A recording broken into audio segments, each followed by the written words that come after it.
Warm welcome to this lecture series on organizational behavior. This is going to be our fifth and final section of this chapter. I am Dr. MP Ganesh. So this is the broad outline of this chapter. I'll quickly summarize what happened in our previous lectures.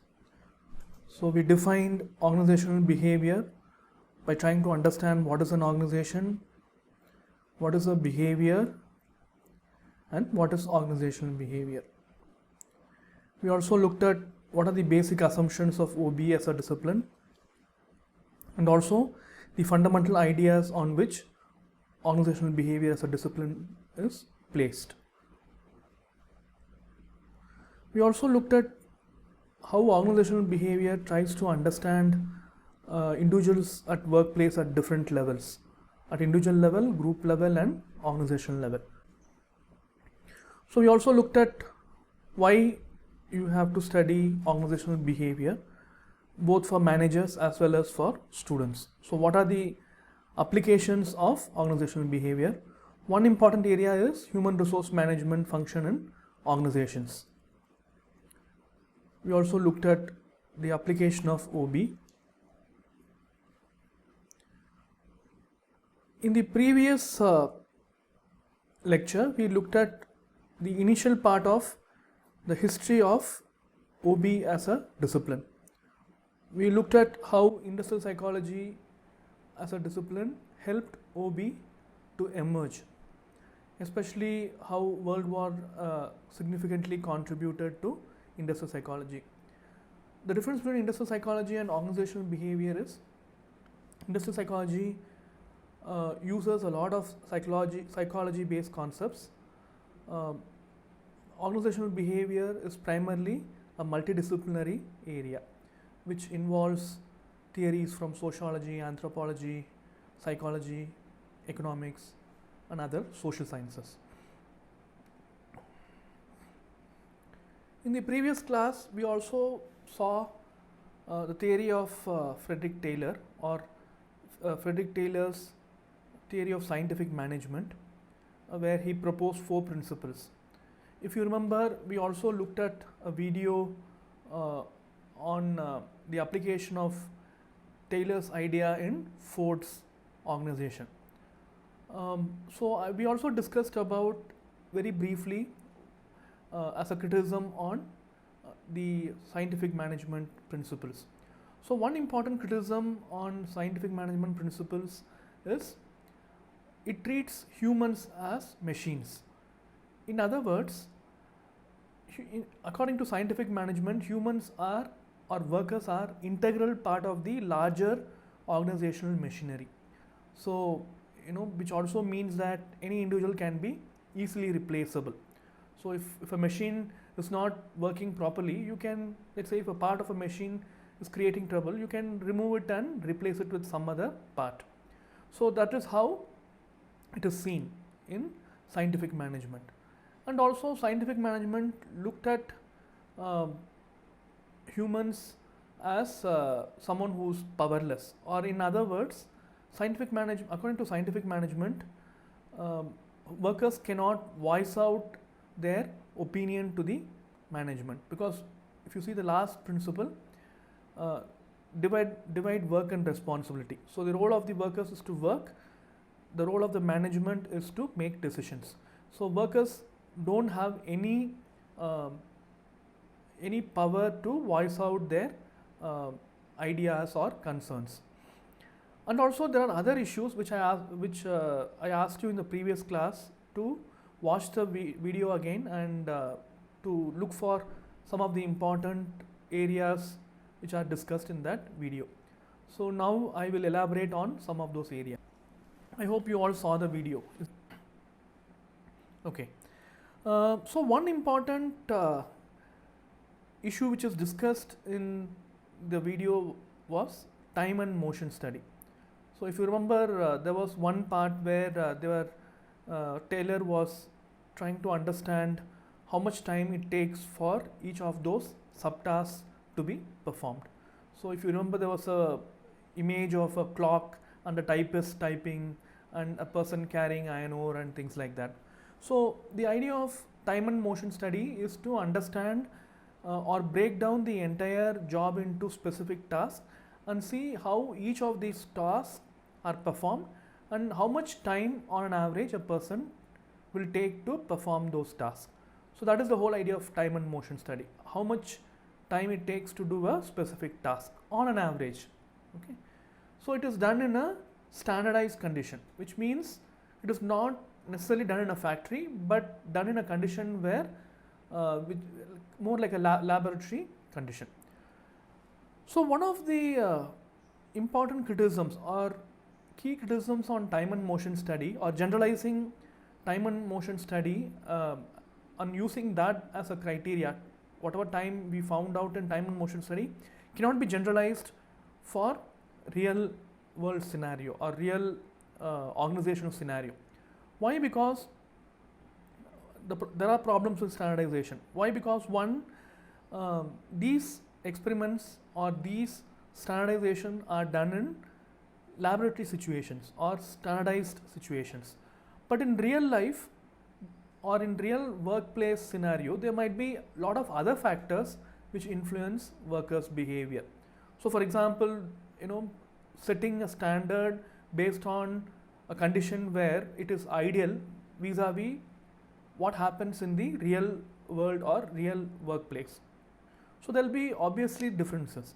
So you cannot use an ideal situation as a day-to-day situation or ideal benchmark as a day-to-day benchmark. And also individuals are very dynamic. One, like I said, standardization is very difficult because natural situations are different from artificial or laboratory situations. Two, you cannot generalize one thing which is found from few individuals to all the other individuals, because each of these individuals are different. Humans are not lab animals where you can standardize things which are found in one animal to all the other animals, because I'm not justifying or I'm not demeaning animals, but humans are social beings. Humans are psychological and social beings, so you cannot predict the psychological impact of or the role of psychological factors on work behavior or the role of social aspects on work behavior. So in experimental conditions you take care of only the physical elements. You don't know what is going or what is happening within the individual or from what kind of social situation this individual comes from. So the role of psychosocial factors is not taken into consideration in these kind of experiments. So that is a major problem in using the findings of time and motion study and using that as a criteria to evaluate employee performance. So that is one important criticism. Second important issue I want to discuss today is, if you remember in that video they were talking about assembly line. If you remember initially in that video how cars, they were showing how cars were made. So people moved around, the objects or the tools remained in the same place. So the car remained in the same place, people moved around initially. So when assembly line was invented, what happened was humans were stable and the parts were moving. Okay. The major advantage of assembly line is, one, mass production. Why mass production can happen in assembly line? Because the same person or the entire job is broken down into smaller units like scientific management method, and each of those smaller tasks were done by individual workers, which means let's say a particular task requires tightening the screw, and then the second task involves checking whether the screw is properly fixed and things like that. Okay, so instead of one person doing all these smaller tasks, you have one person doing one particular task repeatedly. Okay, so why this will lead to mass production or reduced cost is, when you keep doing the same thing again and again, your efficiency increases, which means the time you take to do the task becomes less. So when time taken to do the task reduces, you can produce more, which reduces the cost and leads to mass production. So now you understand why assembly line leads to cost efficiency and mass production.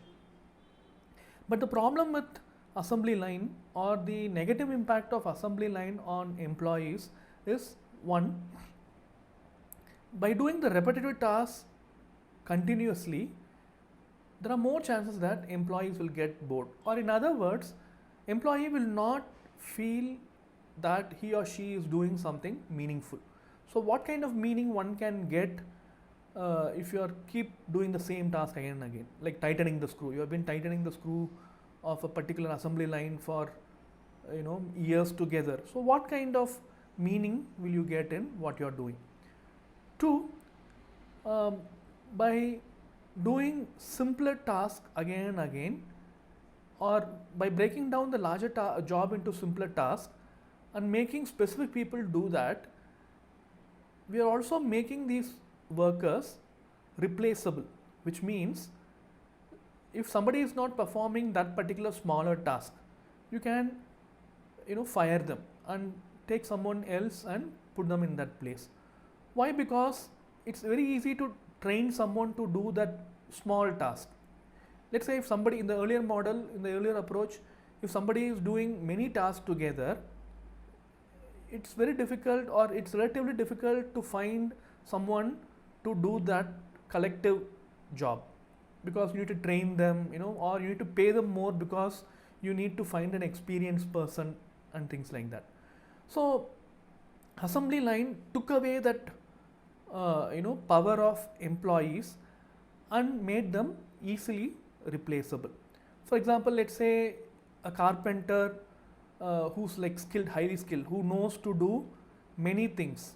Let's say he or she can make a table, other furniture, window, door. So this person knows to do many things, and finding such person is very difficult, because that person should have many years of experience, and obviously you need to pay more to that person. Let's say you are building a house, you won't have carpenters who do windows, and then another carpenter for doing doors, another carpenter for cupboards. Okay, so you recruit a carpenter who does everything together, but the problem in doing it is you need to pay more. Vis-a-vis, nowadays you find all those ready-made carpentry things, ready-made doors, ready-made windows, which are mass produced. So it's very easy to buy those things, and you yourself can fix it. Okay, so this is what happened when assembly line came into existence. So skilled employees lost their negotiation power, or lost their status in the organization, so they became replaceable. For the organization it is a good thing, or for the management it is a good thing, because training costs are less and employees cannot negotiate with you, they can't demand more. If they demand more, you can easily fire them and recruit someone and easily train them for doing the smaller task. Okay, another important issue which that particular video talks about is incentive for better performance. Let's say you are doing a very small task in the larger assembly line, but you are producing more, your speed is more, so you pay them more. So incentivize for someone who is performing better than others or more than others. But the problem with this is like a relative performance evaluation. The problem with relative performance evaluation is, let's say 5% of the entire employees are better than 95%, or better than others in crossing the standard set. So other 5% will try to also, or others also will get motivated to perform like that.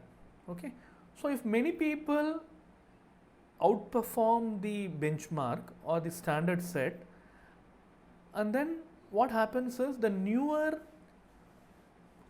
performance criteria becomes the benchmark.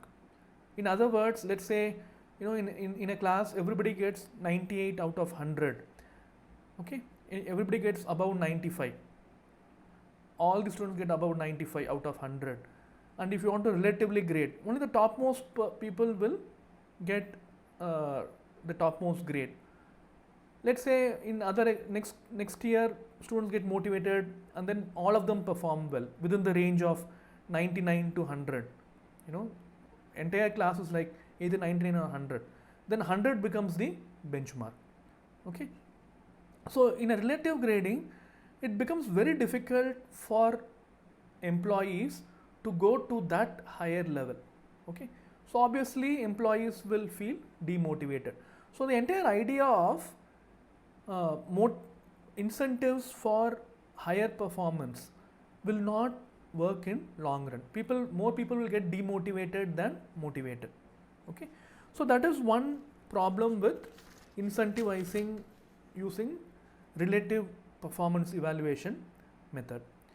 And another important area which the video discusses is in Ford's company especially is union busting. So what happened during 1920s and 30s in Ford's company was Ford discouraged unionization. In other words, if there is a union, they will fire those employees. If some employee joins a union, they will be fired. Okay. But even now, many of us feel unions are unnecessary and unions are seen as troublemakers. But what is the role of union? Do you think unions are important for the organization? I'm not talking purely from socialist point of view, not from employees point of view. In fact, even from employees point of view is obviously important, but even for the organization point of view, it is very important for the organization to have unions. It is very obvious that it is important for employees, that's a different story, but for the organizations it is important. But most of the managers see unions as something which is not required. So why do you think organizations require unions? One first reason is unions act as the representatives of employees, or unions are the voice of the employees. You may ask why we need a representation. Why not just have a open door policy kind of a thing? Anybody who wants to come and talk to the top level manager and give their grievances or talk about their grievances, they can. Why do you need a union? Why do you need a union as a representative? Because one, many times individual voices may not be heard well. Let's say one person going and talking to the top level management, as a lower level employee I may not have the courage. Okay. Two, when you say employees are different kinds, there's a lot of diversity. There are women employees, there are disabled employees, there are employees of a certain race, certain who have special needs, different age group. So someone to hear collectively from all of them and represent that to the management is very important. If the management hears all these voices separately, it's very difficult for the management to comprehend all these voices. So instead you have one representative who hears all these voices and consolidates and gives to the management. The job or the burden on the management to understand different needs of the employees who are different in nature decreases. Okay. So in other words, from a diversity management point of view, having union is a good thing for the organization. So now you may ask why organizations should hear voices of the employee. Very important reason is, unless and until you hear voices of the employees, you cannot improve your processes. So unlike the fourth point in Taylor's scientific management principle, you cannot neglect the voices of the employees. You cannot say employees are there to work, management is there to make decisions. in reality, workers are the ones who are in the ground. Workers are the ones who know the reality of that machinery, or of the market, or your customers or your suppliers. So unless and until you hear from the bottom, you cannot get the right kind of information, or you cannot get the realistic information. And without having realistic information, you cannot make better decisions. So for organizations, it is very important to hear employee voices. One, to get realistic information. Two, to focus on, or to aim at continuous development. So management cannot say we have reached to our fullest. So if you hear from employees, you get newer ideas, you get better you get better ideas to improve your processes and functions and things like that. So it's very important to listen from employees. And also, unions as a entity acts as a devil's advocate. They are like devil's advocate. I don't know how many of you have heard about this word, devil's advocate. Devil's advocate means someone who gives the negative information, or someone who tells you something which is not very desired to you, okay, or someone who gives you negative feedback. Why negative feedback is important for the organization? Unless and until you have negative feedback, you will not look at your shortcomings. You will not know what are the areas you have to improve. Okay, so many organizations have failed. Successful organizations have failed when they stopped listening to negative feedback. Okay, so unions acts as a very important part of organizational growth and organizational performance. So, but according to Taylorism and Ford, unions are unnecessary. Unions have no role in organizational productivity. So that is where Taylorism is seen as something which is not very helpful for developing organizational productivity. In fact, after 1930s, Taylorism lost its popularity. Till then, Taylorism was seen as something which is like very scientific, something which will help improve productivity, something which will create magic in making people work and improve profits. But slowly that kind of hype, or that kind of opinion faded away during 1930s. 1930s is also a very important period because it was post World War, and there was a Great Depression. After World War One, the economy of the world collapsed. The global economy was not doing well. GDPs of many countries were very low. Kind of a very sad state in terms of job opportunities, inequality, and things like that. So, due to Great Depression, which happened after World War One, many trade unions became active because there was a lot of inequality. Rich people were making a lot of money, but poor people were becoming poor, and especially with all these Taylorism kind of ideas, employees were becoming replaceable, no job security, no other perks or welfare measures. So it led to rise of trade unionism, and there was some level of unrest in organizations, unions versus management. So during this point in time, management scholars started thinking about, or their way of understanding humans as as part of a machine changed. So like I said, scientific management as a principle lost its popularity, and many scholars in psychology and industrial psychology started looking at humans as psychosocial beings. Okay, so one important one important event which really kick-started this so-called human relations movement. Human relations movement is looking at humans or employees as a holistic organisms which involve both social element, psychological element.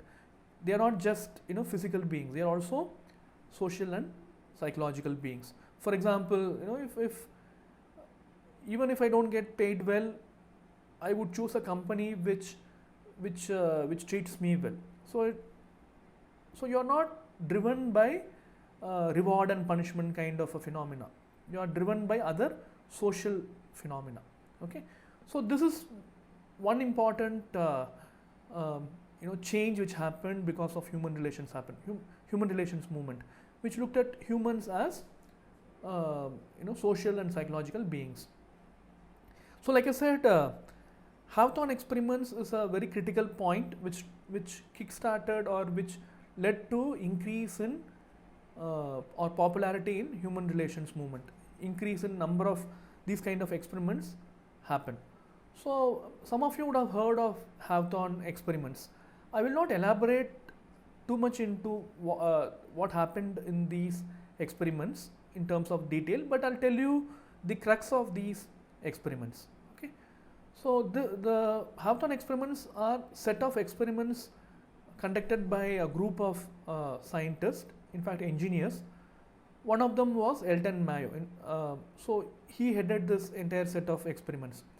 So initially the experiment was designed, or the objective of the experiment is to understand how physical conditions like ventilation, illumination means light, temperature in workplace, how these physical conditions affected performance of employees. So the first set of experiment was a very interesting experiment, in which what they did, they had two groups, experimental group and control group. Experimental group means the group in which you change the condition. Control group means you don't do anything. So the idea is to understand what is the optimal level of lighting, or the impact of lighting on performance of workers. So in the experimental group, they changed the lighting to different levels to see whether the performance level change or not, productivity change or not. Control group, obviously it should not change because nothing is changed. Okay, so they should also perform. They should perform in a very consistent way. The expectation is the experimental group performance should change depending on how much lighting is changed. But what happened was, during the observation, both the groups performance changed. Even the control group, no lighting has been changed, performance changed. So it was very difficult for the experimenters to understand. It's like a puzzle for the experimenters or the scientists who are doing the experiment. So later, when they interviewed the subjects or the participants of the experiment, who are workers, so this experiment is done in a factory in Hawthorne, Western Electric Company, which manufactured telephone sets, wire, all those electric related items. So it happened in a factory premise itself. Within the factory premise, they created separate rooms and did this experiment. So when interview was done with these workers, they said why performance increased, because they felt, both control group and experiment group, they felt that they have been observed or they have been selected for this particular experiment.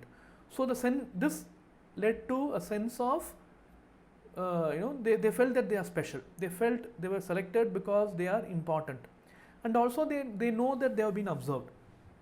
That led to a sense of I am special. They felt since I am special, I have been recruited for this experiment and they are observing us. So they got that somebody is observing me, so I am important. That kind of a feeling. So that led to increase in performance. In fact, this effect is called Hawthorne effect. Hawthorne effect means when somebody feels he or she has been observed, their performance changes. Or when somebody feels they are special, or if somebody feels they have been treated specially compared to others, their performance changes. So there is no need to be a real reason. You can feel somebody is treating me in an important way or in a special way. So your performance, you will act in a way that you fulfill that particular expectation which you have imagined. Okay, so the expectation may not be real. You imagine they are observing us because they have some expectation on us, so we have to fulfill that expectation. Okay, so this is called Hawthorne effect. So this is similar to placebo effect. You would have heard of placebo effect. Placebo effect means you give a sugar pill and the patient the doctor gives a sugar pill. Sugar pill means a pill without any effect. The patient assumes that this pill or this tablet has some effect and that can cure illnesses. So that is something like that. Okay, so Hawthorne effect is a very important finding in organizational behavior. Okay, so this is the first set of studies. Second set of studies, or what happened was two groups were made, and each group, they were allowed to make decisions on their own in terms of how they want to take breaks between their work, and they also decided their group members and things like that. So I would recommend to watch this. There are a lot of material available in Wikipedia and YouTube. I would suggest you to go and read more and watch those videos. Okay, I will also give you some link below. Okay, so there are many experiments like this have been done. So the basic finding, or the basic or the key finding from all these studies which were conducted during this period, which are called Hawthorne experiments, was more than physical conditions, psychological and social conditions play a very important role. So it's not you can control human behavior or employee behavior through money. More than money, sense of belongingness, sense of freedom, sense of feeling important, all those things are very crucial in influencing the performance of the employees. So this has led to many changes in the way scientists or organizational behaviors looked at human behavior at work. So after this, many theories came, like Maslow's theory, equity theory, and things like that.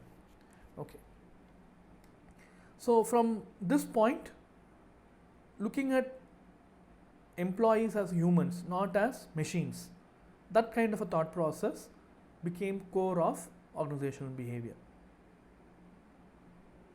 Okay, so in the late 20th century, OB as a discipline became a separate discipline. Earlier it was sort of similar to industrial psychology. Now OB has become more interdisciplinary. If you remember, in one of those slides earlier, I was talking about OB as a multidisciplinary field.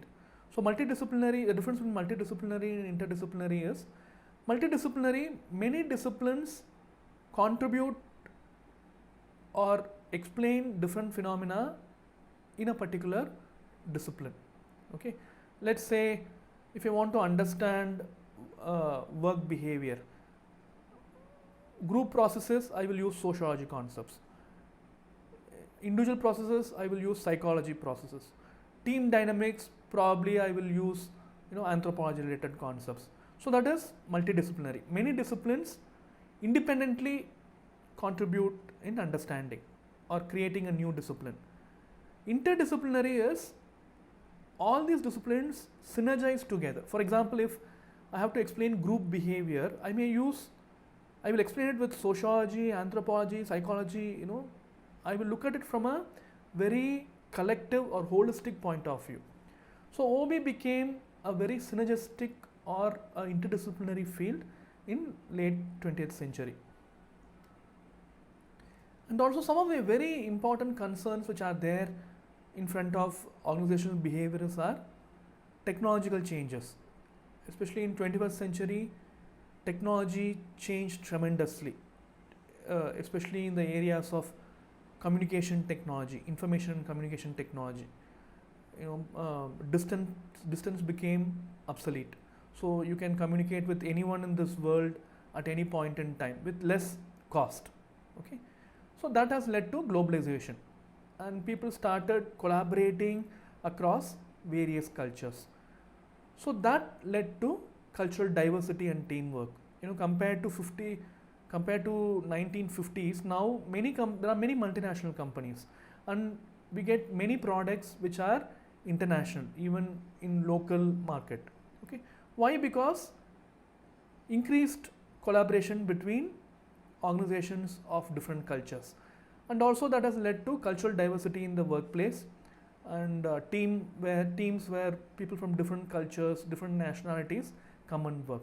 It's not just different global cultures, even within a particular nationality, employees from different backgrounds, inclusivity, people, because of affirmative action, reservation and things like that, people from different backgrounds, different gender, different race, different religion, different language, they have been encouraged to work together.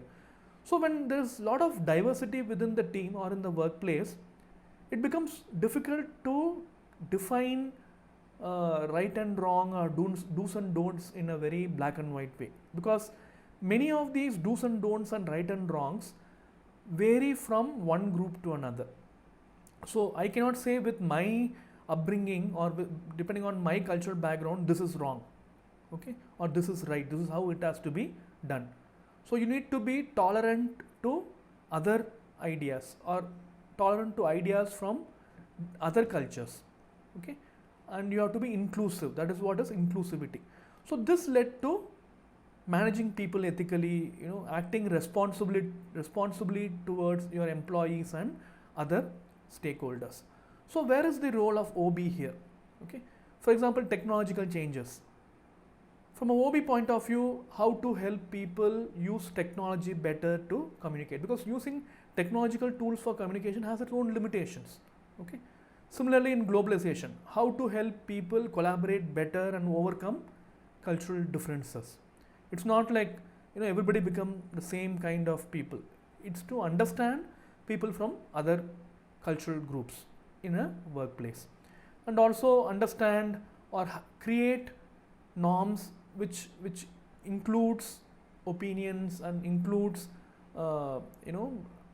standards from different cultural groups. So how can organizations do or create that kind of a work environment? So all these areas are becoming emerging concerns for organizational behavior as a discipline. So this has made the life of organizational behavior is interesting and also challenging. Okay, so I'll stop here. So I hope you enjoyed this first chapter. I know this has been there have been a lot of communication issues in the way I present the lecture, because this is the first time I'm doing it online. Like this particular cartoon strip. I've been teaching primarily through face-to-face media. For me, I enjoy interacting with students. In fact, in my class, I talk less and let my students talk. So in this kind of an online lecture, for me, it's difficult for me to adapt to just monologuing. Okay, but I think slowly I will also learn and how to do it better, and learn how to do it better, and also unlearn my earlier experiences which may not help in online teaching. Okay, so we'll see in the next chapter. Have a nice day and stay safe. Bye.